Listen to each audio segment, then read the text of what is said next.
BRICS expansion has added weight, but internal divides remain. Is the bloc at a risk of losing cohesion as it grows? Of course, there's always issues about cohesion. That's one of the reasons that membership has been slowed down. There has to be some sort of a way of not ending up like the UN, permanently deadlocked.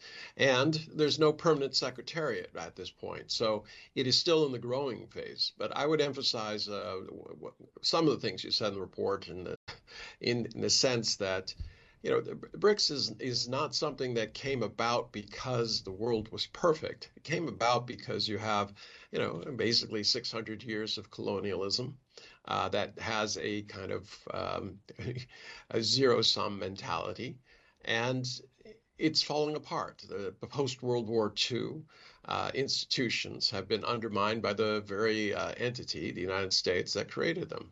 So at this point, it's a reaction too. It's really about survival, creating a multipolar world, which has now arrived. And the question is, how do you organize that? If you have too many voices, you can't move. If you don't have enough voices, you're not representative. So it's always a question of how you balance it. Mm-hmm. Well, Dr. Osman, do you believe that the Global South views BRICS as a genuine alternative, a reaction, as Dr. Tanjan has mentioned, to Western institutions, or is it just merely a symbolic correlation? Thank you, Hani, for having me. Greetings to you and to your dear guest. Of course, I do agree with the assessment that the BRICS are basically a reaction to a history of hegemony and domination by Western powers of global politics for the better part of the past 3 centuries, at least. And I think that it is an attempt to create a forum in which a more genuine multilateralism can be enacted, whether economically or even politically, and which it is supposed theory to pave the way for a multi-polar world. And I think this is the essence, the idea that BRICS has become, from basically being just an economic bloc or an economic forum into something that is more comprehensive. However, we cannot consider it really a bloc in the sense of the G7, for example, because it lacks harmony and cohesion so far. Because BRICS, so far, there are 10 full members of BRICS. And this includes countries that have a very antagonistic relationship with one another. Just to give a few examples, out of quite a bunch.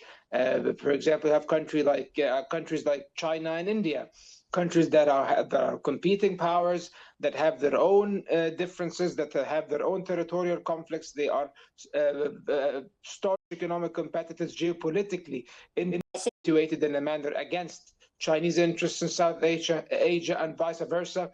And for example, another example is Egypt and Ethiopia, for example, 2 countries that have huge disagreements over water security and riparian rights and so on and so forth, the UAE and Iran. So that's the problem. And I think what Dr. Tanjan has mentioned about slowing down the membership expansion process is to correspond to this reality, because at the end of the day, and some countries, even members of BRICS or partner states, for example, are using the idea of BRICS membership or BRICS partnership in order to leverage the relationship or as a bargaining chip with Western powers in terms of economic and political relations.